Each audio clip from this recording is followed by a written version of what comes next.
Good afternoon. I'm Shani Bossel from Brightstar, and today our spark is all about feedback and doing it right. So feedback is sometimes hard to hear and hard to give, but when it's given within the spirit of support, it is truly a gift beyond measurement for both the person giving the feedback and the person receiving it. Now, most leaders believe that they are giving helpful feedback, but unfortunately, too often what they think is constructive comes across as ineffective or sometimes even damaging.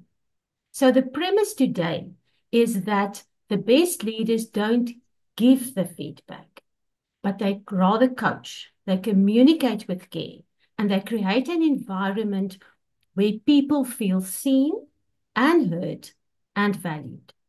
So the value of feedback is an essential management tool that can define the growth and the performance of not only an individual, but a team as well. And it could even be in an entire project. So when feedback is delivered correctly, it becomes a secret weapon for boosting engagement and preventing burnout. Now, a little stats. Gallup and WorkHumans research shows that employees who receives valuable feedback are 5 times more engaged and 57 times, a percentage of 57 less likely to experience burnout. So absolutely the way to go. Now, the way to not go is to do drive-through feedback, like KFC, where you start the feedback, begin a session, give it, don't engage, end the session, and then think that that feedback will land. Most probably it wouldn't. So effective feedback is clear and actionable and focused on growth. But if you think that you are going to simply change someone's behavior, just stop. Because good feedback comes from a good place. So you're doing it right and in the most effective way, and then that will stick. And if something sticks, something changes. And if something changes, there's growth. So what would the right mindset for giving feedback?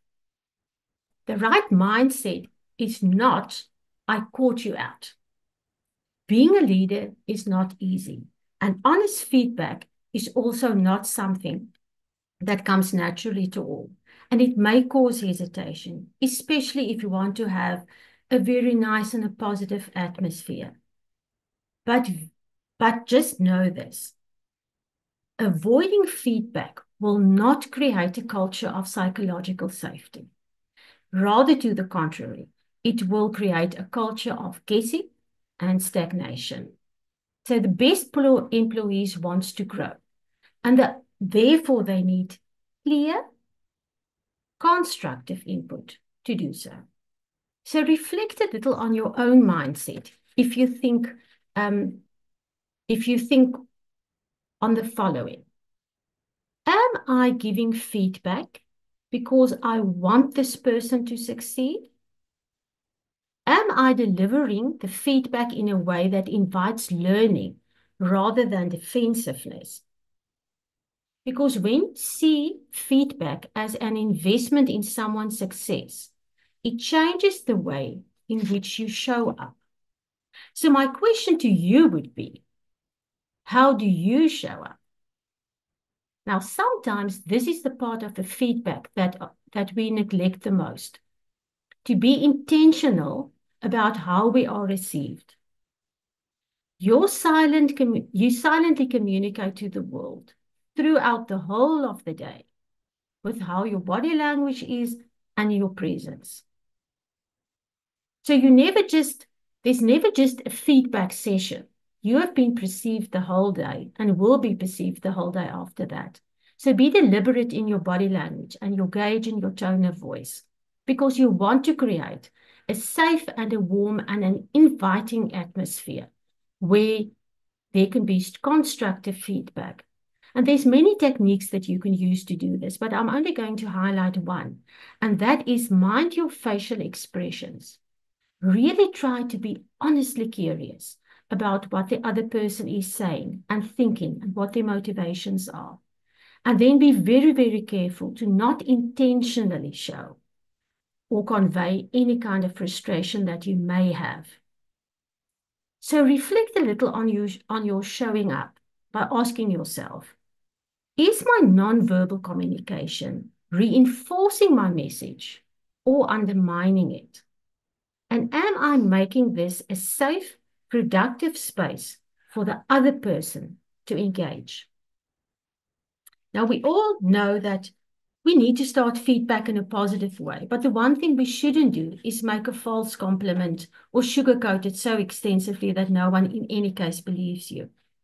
But look at these two ways in which you can start a conversation from the positive side. I see the effort you put into this. Now tell me, how did you approach this? Rather than, where did you come from? Or, I really appreciate your creativity here. How did you decide to miss that one phase? What was your thinking about that? So that's starting on the positive side. There are different ways and formats in which you can give feedback. All of us know verbally is the one that we are very most familiar with, but often that you need to give more attention when you give feedback verbally, because a lot of things can be sandwiched. What you are trying to bring across, part of a conversation, someone not thinking of of that specific point and bringing up another point in the agenda. So be careful for that. Also be careful that you want to plunk everything in the person's lap. Want them to understand it and then change it and then go into action. So be careful for that.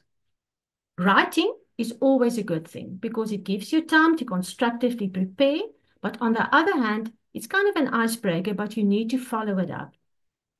Two things that you can do when you feel that someone does not have the right insight into the situation. They cannot understand their behavior or cannot come to terms with that. Then you can ask for their permission to do a role play and record it. Or you can record a situation like a meeting or a presentation, then afterwards work through that with a person. Ask more and tell less. Try to move away from a statement so that you can go to open-ended questions like, what was your thought process behind this approach?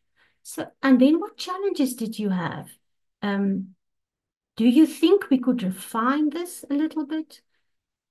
So by letting the employees talk first, you gather context and you acknowledge their thinking, and then together you collaborate on solutions.